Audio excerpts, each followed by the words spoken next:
Grounded up the middle, that's a base hit. Here comes Judge. Mullins comes up throwing. And the game is over. Yankees win 4-3. A walk-off single by Stanton. And the Yankees get it done in 11 innings. New York, stand up. This is Nothing But That Sports Talk. And welcome to Nothing But That Sports Talk. Yes, you see the Yankee background that I have as in honor of their complete turnaround during the season. It looked like they weren't going to be in the playoffs, but they're leading the wild card, and they pulled off another walk-off win over the Baltimore Orioles. What are your impressions about the way the Yankees turned the tide as we are in the month of September? It didn't look good at one point, being a loyal Yankees fan for a long time, but it didn't look good. And in the last month and a half, they found a way to just, like you said, turn the ship around. They've been playing real better. Finally, baseball is really a sport that's a marathon. It's not a sprint. And with 162 games, you'll be surprised during, the time, even with bad teams, will have stretches during the season where they lose like 7, 8, 9 in a row, and then they'll have another time where they win, 8, 9 in a row. You always go through these streaks, and there was so much talent on the team, even with injuries and the situations they went through with COVID. They went through a lot of COVID-crazy situations in the last 3 to 4 weeks. But there was still much more talent. You're looking like, why they playing so bad, why they couldn't score so many runs. And then at one point, then pitching became an issue and fielding errors. And it was just so much that was going on with them. So eventually they found a way to kick it into gear. They won 13 straight, which was key. Gave up 2 at the end against Oakland. So they lost 4 straight. And then, they picked themselves back up by getting, was it a win tonight? And did they, because they lost. They split with the Oakland Athletics, and they lost 2 out of 3 in the Angels of Anaheim. Correct. So they won the last game against the Angels. So they have the 2 games in a row. So yes, 13 straight, 4 losses in a row.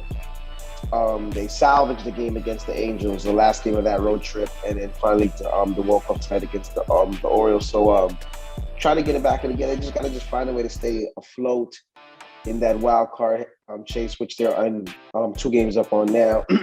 And I think they did well against Oakland. They beat Oakland. Well, they split in that series, but I think we have the tiebreaker in that, God forbid, if they end up tying. So they just got to keep staying afloat and, hopefully mathematically be somewhere close to Tampa by the end of the year when they do have a 3-game set against them and see what happens from there. But I wouldn't even, not saying you're not trying to push to win the division. I wouldn't even look at that as a goal. I would just think they need to just keep winning every time they get a chance, stay afloat in that wild card, and then see where the numbers lie once it gets a little bit close. Exactly.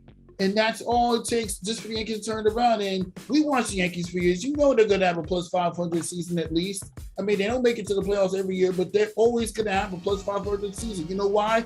Because the offensive backs come to play when it matters. And not to mention the 13-game winning streak that's literally started after one of the most memorable MLB games we've seen in all time. Literally a walk-off by the Chicago White Sox just to lose. Yeah, that was and it's so crazy that in that game, if I'm getting it right, if they win that game, that would have been 14 straight or something along that streak, because they won, I think, like the first 2 or whatever. They took 2 out of 3 in that series, and that Field of Dreams game was the only one that they lost. It was the first game. They won the next 2. So the Field of Dreams game, and they were up in that game. They lost, like you said, on a walk-off. The guy hit the opposite way home run in the bottom of the 9th, which was a phenomenal game, the most viewed game in the regular season in baseball. I think they said in 13 years. So being televised on Fox. Yes, it was huge, big time game. Park looked phenomenal, and yeah, that was a huge loss for them. But they bounced back. It was good that they got to play in it. They'll be back in it next year in that Field of Dreams game. Like I said, they kicked it in at the right time. They're playing good now at the right time. They just got to stay afloat, and hopefully this could be one of those years that maybe they get the wild card and it doesn't seem like they can win, and they break up the brackets a little bit. Let's see. We've seen this for the New York Yankees for years. Correct. Let's not forget 2017, they weren't really supposed to be in the postseason.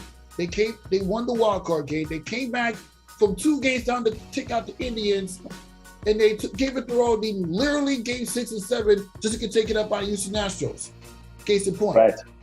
2018, they got wrecked by the Boston Red Sox, who went on to win the World Series.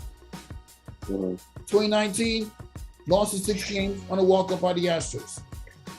Last year, lost in a late second RBI hit to the Tampa Bay Rays. Can the Yankees finally get the World Series done this year? I mean, absolutely. I mean, it's so crazy how you mentioned those years that went back, and it's I can see everything literally flying through my head. 2017, like you said, they overachieved. Nobody even expected them to be in that position that they was, with the learning of who Aaron Judge was, and Gary Sanchez, even though up and down with the Yankee now, we see in hindsight. But all these young guys. That was a little bit before the Miguel Andujar's, but Andujar and them came a little bit later on. But all those guys, Aaron Hicks, everybody who kind of got a name during that time with that Yankee team, and it's so surprising how they went. They came back. Didi Gregorius was on that team, was now on the Phillies, but Didi Gregorius was huge in that first round to against the Indians. Now like you said, we came from 0-2. We won Game 5 in Cleveland, and played the Houston Astros when we were up 3-2. This young team who had an opportunity to go to the World Series, just playing young and vibrant, lose to the Astros team. Now we're going to go into a deep lesson, and I don't want to make excuses. The Astros and the Red Sox have clearly been caught or bewildered for cheating, per se, right? In the last 2 years with the scandal, what's going on there. So we played that Astros team in 2017, young and absurd, had them on the ropes, didn't win. Next year comes, we get blasted by the Red Sox. Absolutely, they crushed us in the first round. Next year comes, we lose to the Houston Astros. Tough series as well too. Walk-off, I think they hit I think Altuve hit a shot off Jose Altuve off of Orlando Chapman to walk off to win that series, which was still memories in the head. So we played 2 teams that got caught for cheating, and basically we were the round before getting to a World Series on winning it. And there's no doubt in my mind that the team in the West, no disrespect, we would have been able to beat those teams. The next year comes, Tampa Bay is amazing. There's no cheating. There's nothing. Tampa Bay beat us in that. And Tampa Bay was a lot better than we were. And they beat up on us in the regular season. And we still had a chance to win that series. That's why I said I think this wild card year is good. Sometimes when you don't go in and we didn't even win the division last year, so same thing. Let's go in as a wild card team. Let's not be even though you're the Yankees, so people are always going to say, like, they're the Yankees, we won't be looked as the top ones to win, especially how good Tampa is. We got Houston on the other side, and I believe if we end up as a wild card team, that's who we would play, is the AL West winner, because the AL East winner, if it stays Tampa Bay, would play the AL Central, and that's is that Cleveland now? Or Minnesota, who's up in that AL Central? I mean, obviously, it's Cleveland. No, it's the White Sox. Excuse me. It's the White Sox. It's the White Sox. It's the White Sox who's first. So the White Sox right now would play the Tampa Bay Rays, and the Houston Astros would have to play us, if I'm not mistaken. If I'm doing this right with the standings, and that'd be a challenge that we would love to see. Yeah, the Yankees would face the Boston Red Sox in the wild card. Would we? Are they? But the Red Sox are not ahead of the division right now. No, they're not. They're second. They're behind the Yankees by a game and a half for the top wild card spot in the American League. Right. Is 6 teams that go this year? No, it's 5. They went back to the original format, sadly. Right. So the 4th and 5th place team face the Boston Red Sox, and when they get through them, if the Yankees were to get through them, they have to face Tampa Bay in the AL divisional rounds again. So they would have to face their own division team 2 rounds straight, per se, if they. Yes, they would. And after that, they got. No, you gotta be kidding me. Yeah, no, I'm not kidding. And then when they're done with that, They will have to get through the winner of the Chicago White Sox and the Houston Astros, the rematch. You know, you remember the last time the White Sox and the Astros duke it out, back when the Astros were a National League team, the 05 Right. We all remember that Yes. series. The one where the White Sox got it done. Yes, Jermaine Dye days, you know, those guys, that Paul Konerko, early Paul Konerko. Okay, the setup is just interesting. So we'd have to play with the Red Sox, and that's not a one-game set. Is that a best out of 3 for that? Nope, it's a one-game set in the AL wild card and the NL wild card. But sticking with the Yankees, the American League, you get past you have to face the Red Sox to the season ended today, and then you will go on to face the best in the American League in either Tampa Bay Rays. Do you like the Yankees' chances of winning it all? Because let's be honest, you're facing you could be going through 3 teams that wrecked you in past postseason to get to the World Series. That would be very tough. I ain't gonna lie to you. You know, Boston is we would expect them to beat Boston, but Boston is very good. They're very good. They beat us more time in the season. We beat them more in the last few games, but they're very good. Xander Bodegaard. They got a lot of guys in that lineup that can hit. They do have good pitching. It's a one-game set, so they could go home in that one game. So, but even if they got past the Red Sox, who I think they're a little bit better, slightly better than now, to play Tampa Bay is really, really tough. They'd have to exercise that demon of losing to them the year before. I think the Yankees are more experienced and equipped to play this Tampa Bay team, and they can beat them. There's no team in baseball they can't beat when they're playing their game. They didn't win 13 games in a row because they stunk. You know, they played. I was just arguing with one of my guys. Every Mets fan that's here. So they can beat Tampa Bay. If they get past that battle, they're winning the World Series. I don't care who else would be at the. I think if they can beat their baseball rival in the Red Sox in a one-game set and send them home and be able to drink that orange juice and feel good, and they can beat Tampa Bay, who sent them home last year, who would win the division in their team, a team they're familiar with, and get past them, they'd have so much momentum and be playing so well that I would feel sorry for whoever the Central winner or the West winner is, because they might run into a buzzsaw. Because this Yankees team is loaded with talent, and if everything does, you know, Kluber will be back. You know what Garrett Cole can bring to the table. James Tyone is pitching very well. Judge is hitting. You know, Kyle, the backup catcher, is playing well. Aaron Hicks, he won't come back, but you know, you have Voit playing good at first base, but Gallo's giving them good things. Rizzo's giving them amazing things. You know what you're going to get at third base with oh God, he's winning once he comes back from the little DL, but I forgot the gentleman's name, but it'll come to me in a second. The whole team has a lot of talent on the team to make that run. It will be difficult to get out of that first part, but if they do that, without a shadow of a doubt, it will be difficult for people that watch baseball and know baseball. That's going to be very big shoes to fill. Exactly, but we know Aaron Judge can get it done.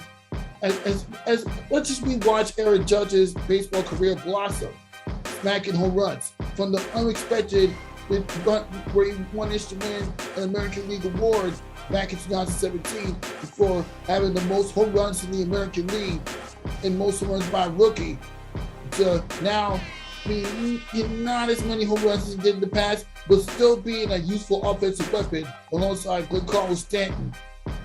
Yes. So many weapons the Yankees have.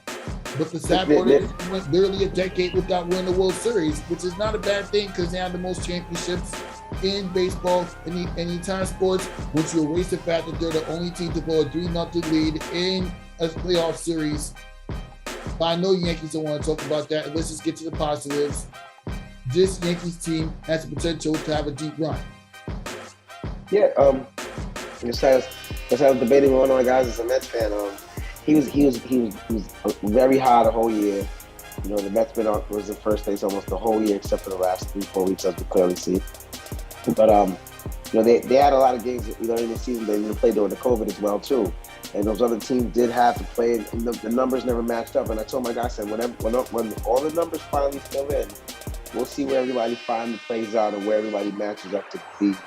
They've had some injuries, and like I tell them, we've all had injuries. The Yankees have been decimated with injuries as well too, and they had COVID hit that locker room tremendously. You know what I mean? The guys that we had out in the last 4 or 5 weeks due to COVID, our season should be over. We should be making every excuse to say, we didn't do this and we didn't do this because Gary Cole had COVID, because it affected Judge, it affected this. We didn't make that excuse. We had guys come from AAA, our farm system, our kids, and gave resurgence to the team. If anything, that saved our season. COVID saved our season. I don't even know if that makes any sense. You know what I mean? But with that happening to the baseball team and getting these younger kids to come to play, where the Yankees weren't just swinging for the fence all the time. They had guys that, the kid Velasquez from the Bronx, you know what I mean? Who, a hometown kid, always wanted to play for the Yankees. He's given them great things along with the team. So they have all the potential, but now the Mets are not doing so well. But now they won 7 straight. So that has changed the whole reflection. And he's like, "Oh, we're 4 games out." I'm like, "Yo, bro, you're 4 games out of the wild card." I wouldn't count down the New York Mets yet, because remember, they got the Nationals to deal with. This is the same Nationals that's been on a 6-game losing streak, including the extra inning loss tonight. And the Atlanta Braves, they're in Colorado. Though the Rockies do have a bad record, they're deadly at home. The third best home record in the National League. So don't count your hats out just yet. They could be within only a game out of the National League East coming out the weekend if the Yankees, if the Mets, and the Colorado Rockies continue that momentum. Oh yeah, there's also the fact that they're 4 games out of the wild card by the Cincinnati Reds.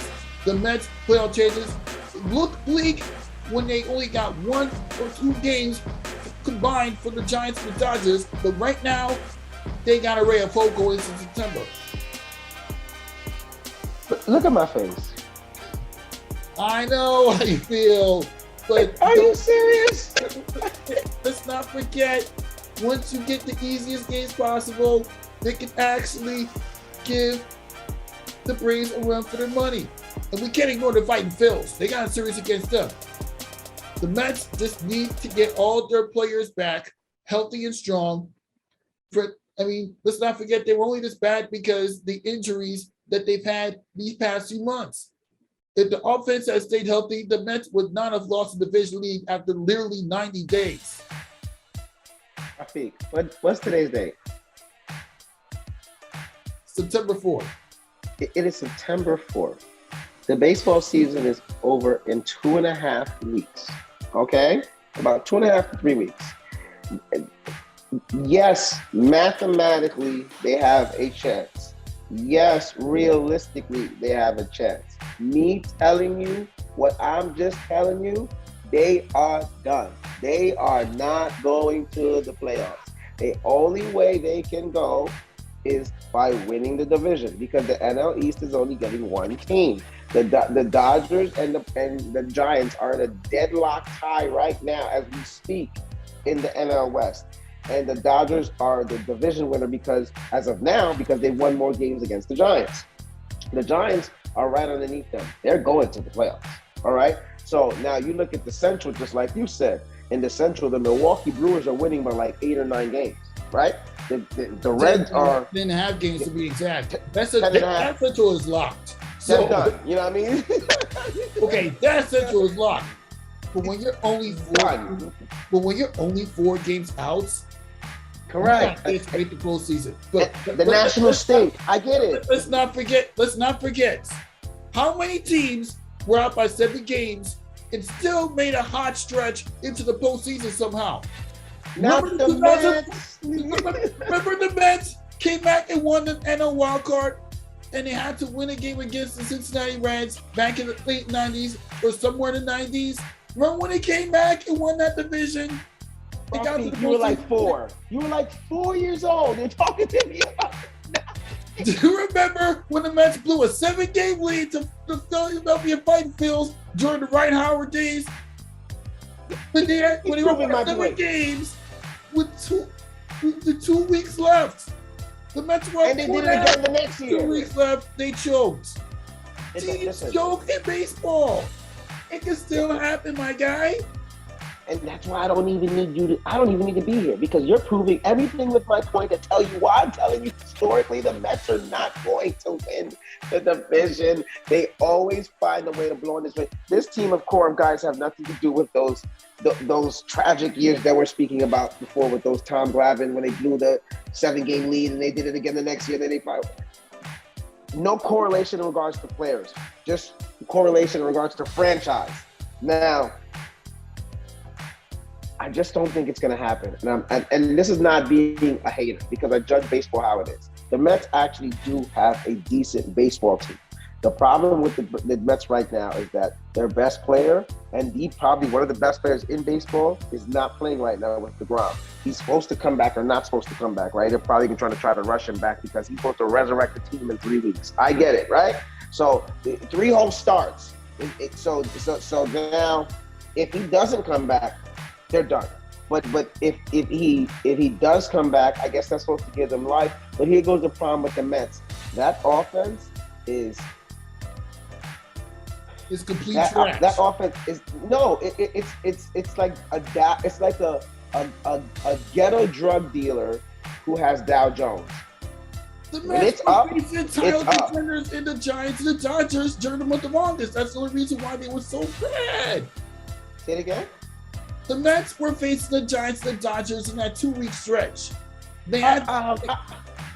That's the only reason why they were so bad. If you were to change up the schedule, put the Nationals and the Marlins, flip that with the Dodgers and Giants at this point of the season, the Mets would still be leading the division. I'm just saying it as it is. Oh my goodness! They had 4 or 5 games ahead of the team in the division because of COVID. They were in first place from almost the whole entire year, right? Right? That just changed in the last 4 or 5 weeks. They were ahead in the whole year. They had all the opportunity. They played those crappy teams early too, even though the schedule balances out. You play teams all the way through. I don't want to hear that is horrific. They don't get no excuse for that. They played a tough team or in 2 weeks of a stretch. It's baseball. They knew what the schedule was. They seen it when they started the season. You knew what was going to go on. You had to play for it. Why don't the Yankees get that excuse? The Yankees played the White Sox, right? Yes. In Yankee Stadium, swept them. They played the Oakland Athletics in Yankee Stadium, swept them. They went down to Oakland the other day, right? They should have won 3 out of 4. They split against Oakland, who's a very good ball club, correct? They played the White Sox in Chicago, won in the Field of Dreams. They win 2 out of 3. They played the Red Sox when they were hot, when they were around the time of first base. They just swept them. They played a doubleheader. They swept them one day. They played the next day. They swept them again. I don't want to hear nothing about their schedule got tougher. Win the games. You have to figure it out, regardless of whether they played 60 teams that was tough. They have to find a way to win those games, because when they were having prosperity, I was hearing everything. Oh, they're so hyped. Oh, an offense. Oh, the no excuse. They had too much of a lead for me to say this, and that. Everybody's going to play tough teams during the stretch. You got to put your big boy pants on. That is also true. I'm just saying it based on the history that we've seen from teams that were down 7 games and somehow managed to come back. They found themselves in the postseason. They found themselves in the World Series. Let's not forget I'll tell you this much. Let's not forget the 2007 Colorado Rockies were runner-up in the World Series to the Boston Red Sox. They were down by plenty of games. They came back. They went all the way to the World Series. Kansas City. They were down by how many games? Came back, came from behind to beat Oakland in the wild card, and swept their next 2 postseason series. Be literally a game 7 just be taken out by San Francisco. They redeemed themselves, and I'm not going to repeat who they defeated to win the Yeah, I World wonder who they won in the World Series. I'm not going to repeat it. I'm not going to repeat it because as a New York sports fan, it was just devastating to watch. As happy as I am that Kansas City redeemed itself, as a Mets fan, it was just so devastating to watch in 2015. And I know as a Yankee fan, you enjoyed that one. You know, it's so crazy. I am not a Met hater. What bothers me, I'm like Stephen A. Smith to the Cowboys. The Mets fan base is what really drives me insane. Because, and I get it, it's a tough equilibrium because Yankee fans and Yankee fan bases are arrogant. They are. They've had so much winning, so much tradition that, and the Mets haven't had. The Mets actually have a rich history of baseball. Not economically. I mean, just like their past, their legends. You know what they did. That '86 title, '69 title. There's a lot of strong history ties. There's a lot of really good players that have went through the Mets locker room. This is me telling you as a Yankee fan. And here goes another perspective with my baseball mind. I was born in Toronto, Canada, so I grew up a Blue Jays fan. And when I moved to New York and I came uptown at a young age, that's when later on I became a Yankee fan. I was around the vibe, just nothing but Yankee fans. But so my perspective on it is that the Yankees have had so much success. It's kind of like, it's like the Lakers and the Clippers. You get it? It's like the Lakers have had so much success that no matter when the Clippers have their good time, it's just like, not just the Clippers. You understand? And a Lakers fan is going to say, we have 17 titles, we have nothing up there on those banners. So, and if the Yankees had that perspective where it's like, they've had a good background drop, that's dynamic right there. The Yankees have 27 titles and the Mets have 2. So now when you get around these discussions, you get these Yankees fans that are always bashing on the Mets fans. And I feel like Mets fans are so tired of hearing that. And that, like, now it always outlasts. So no matter what the Yankees do, that's even close to negative. I had guys that were Mets fans that would call me during innings when the Yankees are losing. Not the game. They would call me during it's the 5th inning, you're down now. I'm like, bro, it's the 5th inning. Like, are we calling each other? Casual fans. That's exactly. And you got some of the, because I got Mets fans that I talk baseball with, and we go to the games with and talk crap, and they're good to be around Yankees Mets fans. Yeah, we might have our little jabs, but it's actually intellectual, smart baseball. It's not, you suck and I suck. You haven't won in 10 years. You haven't won since 1986. You know what I mean? But so it's like, I think that's the biggest thing. But I don't have anything wrong with me. I can't tell you how many games that I've been to at Citi Field. I can't tell you how many games I've been at the old Shea Stadium. One of my son's aunt used to work in like the dining area for down there at Citi Field. She was like a head manager. We used to get tickets all the time, go on the field, eat in the back. So it's a great stadium. It's just the fan base. It's kind of, I guess it's like the Cowboys fan base. That's another reason why they get on my nerves. But that's a whole different, when we get to football, another show. We'll talk about that. But that's the biggest thing. I don't think the Mets can do it. I just don't see them doing it because I know that they have stretches where their offense goes very, very, very bland. And in the next 3 weeks, they can't afford any cold streak. They need everything to perfectly go their way in the next 3 weeks in order to qualify for a postseason spot, which seems like their only realistic way would be to win their division. They're another team that they don't need to look at the division. They just need to win every game they can. That is also true. The Mets, to be fair, they do have a tough schedule in the month of September. They got to face the Yankees at Citi Field. Mm-hmm. They got the Boston Red Sox, who's also fighting for the wild card. They got the Cardinals, who's trying to get as a wild card team. And in the final series of the season, they have the Atlanta Braves. If they're not within at least 3 games by the time we get to the Atlanta Braves, then we can count the Mets out of any postseason chances.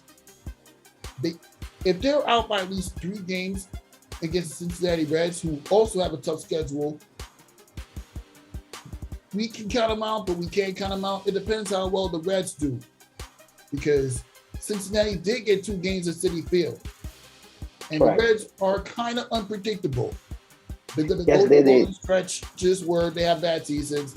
They're going to have a stretch where they get into the postseason out of nowhere, only to get wrecked.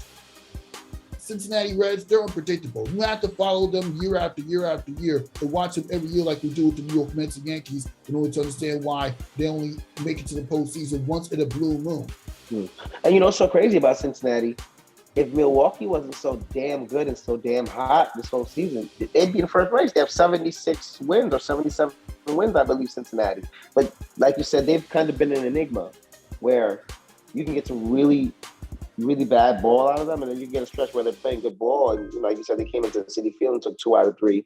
But that's another franchise historically where they'll give you 5 years of piss, and then they'll give you 1 or 2 years when they get into the postseason, and you won't hear them again. They're in that market where it's very hard to keep the marquee players that they do have. You know what I mean? They go to other places, and it's just so surprising. They're an enigma, and they have 77 wins. Oh, look at that! Oh, Jesus! Oh, man. I mean, oh my goodness! I know. It's tough to watch, but as we're talking Mets baseball, as we're talking baseball in general, it's only fair that I pull out these new backgrounds in the middle of this baseball segment and stuff. But yeah. You got you Brooklyn guys, man. I tell you, you love you some Brooklyn Nets, and y'all love you some New York Mets. We can't take nothing out your bloodstream. It's all right. You got to stay loyal, man. I've been a Knicks fan for a long time, so I guess I'm suffering too. Yeah, speaking of the New York Knicks, we never really talked. Now we can transition into basketball as well. We talked about it briefly. We talked about it on the side, but now we can talk about it in depth on an episode. Your thoughts on Kemba Walker and Evan Fournier come to the New York Knicks. What will Kemba Walker bring to the New York Knicks franchise that the rest of the New York-born ballers that played for the New York Knicks, like such as Carmelo Anthony and Stephon Marbury, did not bring?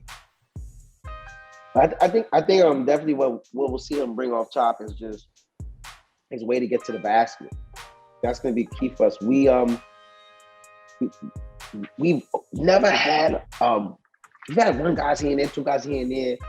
But, we never had an array of guys recently that can dribble, drive, and get to the basket. And he can dig into the paint and definitely, get into the heart of the defense and give it to guys and score, even as a little guy, score at the basket as well, too.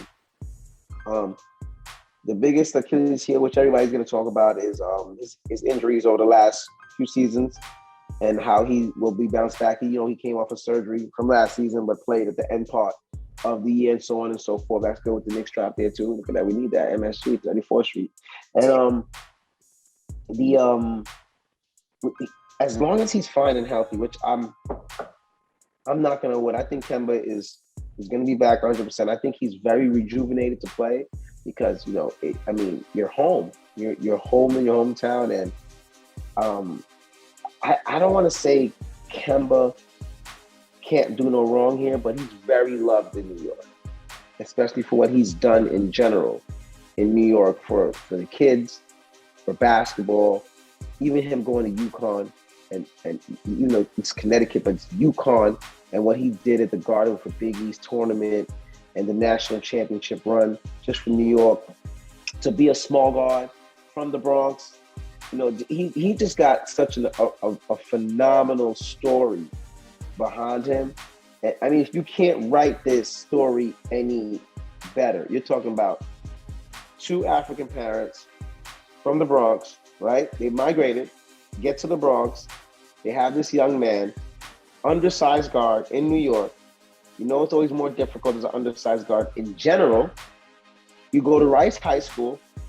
You play behind guys like Edgar Sosa, Kashif Pratt. Very good guys at Rice. Durant Scott. And you finally get your time. You get your time in there. You go cities. I believe he was phenomenal at Rice. He did phenomenal things his senior year, led them very, very far. Leaves from Rice, big recruit, goes to UConn at first, gets in there off top of Shabazz Napier. You had other guys there.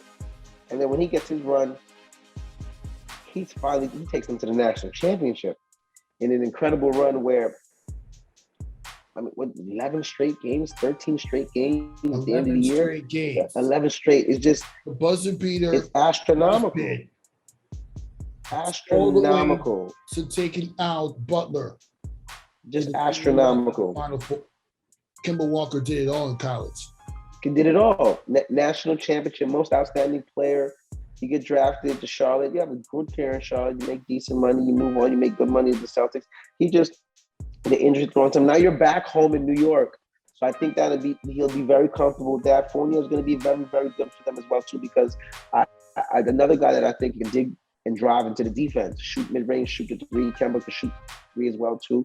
They lose a little bit defensively with Reggie Bullock moving on and a couple other keys. But offensively, they have gotten better, and that's what stagnated them against the Atlanta Hawks, where they didn't have enough playmakers offensively, and they became very bland.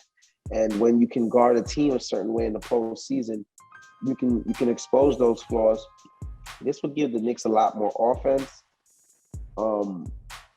And then with Kemba as a starter and then Derrick Rose as a backup point guard, we're in good hands at all times, on and off the court with the point guard play. The only scary thing is that the East has gotten better. Exactly. And the Nets just picked up Paul Millsap. Correct. Ben Simmons, he's trying to get out of Philadelphia. Mm-hmm. Miami picked up Kyle Lowry. Correct. The East has gotten, I mean, you're looking at the East where, all right, Brooklyn's phenomenal. You know, you team Brooklyn, I don't got no love, no hate against Brooklyn, excuse me. Let's suppose Milwaukee's the number 1 seed, right? They're the champs. Let's be fair. Let's suppose Milwaukee's the number 1 seed. Let's suppose Brooklyn is the number 2 seed, right?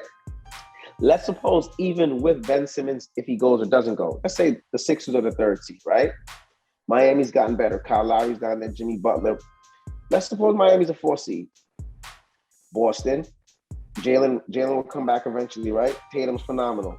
Boston's a 5th seed. Now you're looking at the rest of the Eastern Conference. Chicago got better. Way better. How will they play an impact in the Eastern Conference this year? Will they underachieve? Will they play to their potential? Knicks offensively got better. What will they do? And then there's other teams that were during the mix that we're forgetting about that might play a key. Hey, Indiana might play a key this year. That is never know. True. Let's not forget they picked up Karis LeVert during the James Harden trade. So can't sleep correct. on Indiana Pacers. Correct. Keep on them. Charlotte is young. Yeah, they lost something. But let's see how they work with this young and upcoming core. You never know what kind of key and factor they can be in the whole mix of things. So with the East getting a little bit better, to me,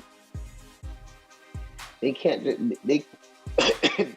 I want them to shoot for that, but if they just think they're going to be a 4th seed off top because they were a 4th seed this year in a year where they overachieved and opened up some eyes, that would be a sad mistake. That would be a disaster waiting to happen. They need to come into this year with a different breadth of legs and just go from there.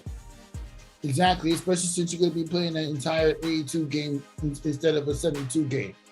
When Kemba Walker went to the Boston Celtics, he wanted to play for a championship contender. Boston was a championship contender at the time. Got into the conference finals in the bubble, continued to at least got back into the playoffs, only to get 1 game from the Brooklyn Nets. And now you're coming to New York. This guy, Kemba Walker, has the potential to do what he could have easily been doing if the Knicks were making their draft decisions correctly. Make his name known to the franchise. He made his name known, even though Charlotte Hornets haven't really had much success under him. I mean, he had a 60-point game, only to be literally a buzzer beater by Jimmy Butler just to get taken out. He has the most points all time by Charlotte Hornets. He got them some playoff games against the Miami Heat in 2016. We all remember that series. They could have easily taken out Dwayne Wade right there since he was at the peak of his career. But D-Wade was being D-Wade in that series. The final playoff series he's ever won in his career. I'm talking about Dwayne Wade, by the way. Now Cardi and Kemba has a chance to do in New York. What he did doing what he almost did for Boston, only get taken out by an upstart Miami Heat team that overachieved last year or 12 months ago, if we're being technical. He has the potential to help Julius Randle's offense establish not just during the postseason like he did, not just during the regular season like he did last year, but in the postseason. Because in the postseason, Julius Randle was horrific. Yes, they got one thing from the Atlanta Hawks, but you can't ignore the fact that his shooting was horrific. Stephen A. Smith did say that he's working on the opposite hand compared to the hand that he usually shoots. So let's see what happens with the New York Knicks offensive developments. You know what is so crazy? And listen, nobody lives and dies more what the Knicks do than me. I'm a huge Knicks fan, but I'm also a realist as well, too. And when I looked at the hindsight of everything, even when they lost, I had to really catch myself. I remember I told you, I said, excluding Derrick Rose, like one other person, they had the same roster they had the year before. And as I said, they overachieved so much. Tom Thibodeau was huge for the team. And, Leon Rose in the direction they're going now, thank God with the organization. And I think that we're just so tough on Randle, man. Like he was crap in the first round. He did not play well, 110%. My biggest thing is I like to always look at things in over a period of time, because it's easy to be a prisoner of the moment and say, he was terrible in that round. And then 10 days later, he does something great. That's my guy. I always said he was going to be good. But you just said he was crap 10 days ago. The Knicks, we should be happy that we went to the postseason. Exactly. And we didn't go to a postseason for eons. Since 2013, when we were in the wrong hand of a Royal Hibbett block in a Lance Stevenson performance. The same Lance Stevenson that I saw as a teenager when he torched Canarsie. Correct. And, the Lincoln Canarsie was that him and Mr. Nathaniel playing against each other? Yes. So and then a couple years after the day Lester graduated in 07. Yeah, he torched. Just physically demolished. He demolished New York State. So that's a whole different story about Mr. Lance Stevenson. And the Knicks, we turn into a fan base that act like we was the San Antonio Spurs and we go into the playoffs every year and we were disappointed by his performance. First of all, that was a quick whirlwind. What did we lose in 5 games? Mm-hmm. That was the quickest week and a half, 2 weeks after I probably went through. It was a whirlwind on how fast Atlanta came into New York and stormed us. You know what I mean? Trae Young became a star amongst our eyes. He was always a good player in the league. He became a big-time star amongst our eyes. Capella played very well for them in the postseason. John Collins was playing for all that $120 million that we clearly see we signed for his contract because he made sure he wanted to get paid and played very well.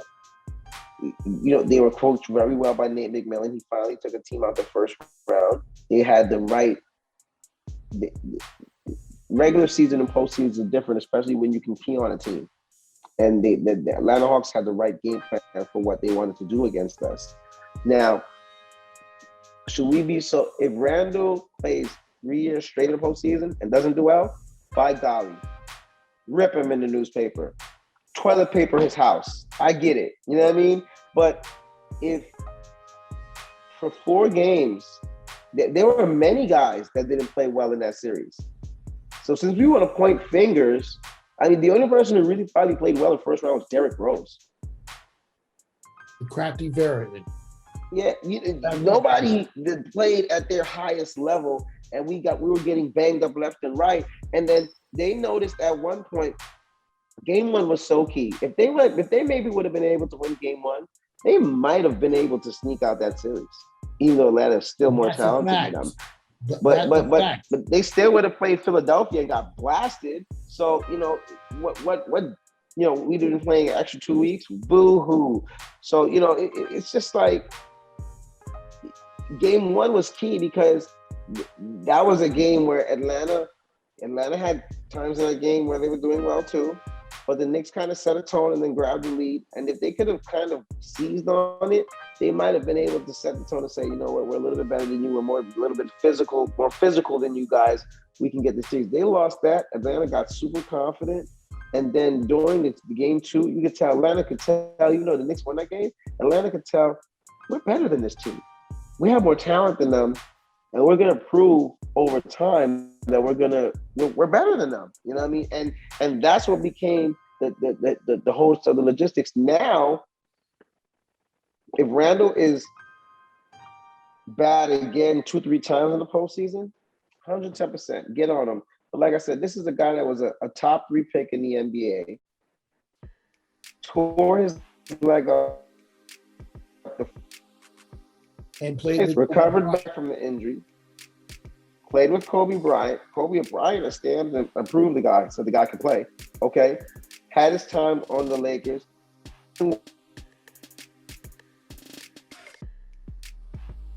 Yeah, sorry, connection's kind of messing up. Yeah. Even with his first year with the Knicks, he still had decent numbers. So I'm not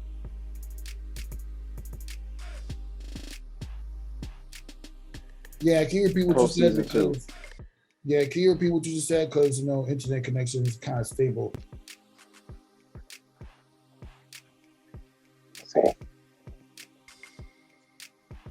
We sound now. No, it sounds all right, but it's just the internet connection was unstable for some reason. So can you repeat what you just said? Okay. So, but just set up definitely that we got to just take it easy with Randall. He had a bad 4 games in the first round. A couple of players didn't play too well as well too neither. Hopefully with the offensive guys they got now, got to open up the floor more for RJ Barrett, for Julius Randle as well. Julius Randle does have to work on other things. He does have to get better with the right hand. If Stephen A said he's working on it, then I know he's with the right guys. He'll be better at it. He'll add things to his game. Randle's a worker, man. He's a worker. He likes to hear the naysayers. He keeps working at it. I'm not worried about nothing. It's going to be all right. Yeah, they're going to be okay. As long as they keep their composure and build off from last season. But you got to, even if they're the same franchise, they're the most disappointing mess in sports history in this century. We're not that bad. Exactly. Everybody always want to be up the Knicks for that. But why not be up the Sacramento Kings? They haven't been to the playoffs since 2006. 2021. And they have a chance to get Ben Simmons. How effective will Ben Simmons be if the trade to the Sacramento Kings or any of the California, if a trade to the Sacramento Kings happen? Because the word talks about that this week. I think that would be very good for them. I think it'd be good for both sides. Need a breath of fresh air. It's so crazy you brought up Ben Simmons. We were just talking Ben Simmons in the cafeteria here at work before we stepped in the film and record this. And they need a breath of fresh air. I think Philadelphia has grown tired of Ben Simmons, and I think Ben Simmons has grown tired of Philadelphia. Ben Simmons still is, I don't care what nobody want to say or want to hear. Ben Simmons is a really, really, really, really, really good player. Okay? He just can't shoot the basketball. That's it. If we ever can just learn how to get a 20, you don't have to shoot threes. 15 to 20, 22-foot shot. That's all he got to get. But there's nothing else on the basketball court. But he can't. So then one of the best passes we've seen in this game. He definitely assists the ball. He can get steals and get in the pass lane. He's one of the top defenders we have in this league. His shot block as well too. Exactly. He's not like his he points. Yeah. Yeah, he still gives. He just needs to learn how to shoot. If he ever will get that, who knows? But if that part of his game comes, him going to Sacramento will be good. They're an up-tempo team. They like to run and gun. He's better in transition anyway. That'll free up DeAndre Fox. DeAndre Fox probably can just play off the ball. Buddy Hield's a big-time shooter. He'll find Buddy Hield open for shots. I think he should go to. If they can make it happen. Make it happen. Sacramento, send them whatever they want. You know your franchise is with DeAndre Fox and Buddy Hield, so whatever they want else, just give it to them. And let both sides go their ways. If it's going to go that way. Exactly. It's not like it's that Ben Simmons is going to be in mediocrity like a certain center named Kwame Brown that Stephen A. Smith made fun of for not having a jump shot. and not Right. having a good stat. I mean, Right. 10 years in a row, those two were Kwame there. Brown never perfected his jump shot. And there were a lot of times where Stephen A. Smith was kind of on him for that. Ben Simmons is not Kwame Brown. Let's keep it real. No, not to say that Kwame couldn't have had the potential to do great things neither, but no, definitely from what we see, eye test wise, we could say that Ben Simmons has a lot of talent, and we probably could definitely say between those two, at least comparison wise, that Ben Simmons had more talent than him. Not to say Kwame Brown did not have talent, but Ben Simmons probably definitely, and that's what was my argument with the guy when he was saying, "Oh, I don't see the big deal in Ben." I said, yeah, I mean, he doesn't have the handle like a Kyrie where you're gonna go ooh and ah. He's not he's 6'10", so he can just dunk with ease anyway. So he's not like he's a super high flyer. He doesn't do things when you're watching and be like, ooh yeah, but he gets the job done and he plays the right way. He just can't shoot that jump shot. And New York, Philadelphia, Chicago, there's a couple other, but those cities can be very tough. But Boston area too, they can be tough as nails on you. And Philadelphia is a tough city town. This is a town that booed McNabb, that threw snowballs at Santa Claus.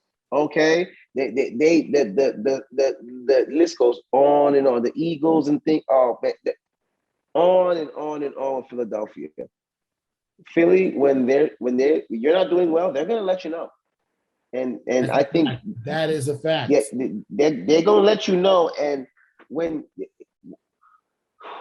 Philly's like New York, when we take your confidence away, or we done with you, we done with you. So if Ben Simmons plays a game and he makes the first two layups, and let's suppose he makes one jump shot, boom, mid-range, and he misses the next three, he's gonna get booed entirely at Philadelphia because they don't have the patience now to wait for it. And that's a city that in Sacramento, he might be able to get away with it. They haven't won in eons. That'll be one of the best talents they have there in a while. No disrespect to Dion Rare Buddy. And he's at a place where the Lakers, the Warriors, the Clippers are more important than the Kings are. So that won't be so much as a big deal compared to you do it in Philly. Yes, it's a big deal. It's a huge deal in Philadelphia. So Ben Simmons just got to get that part down of his game.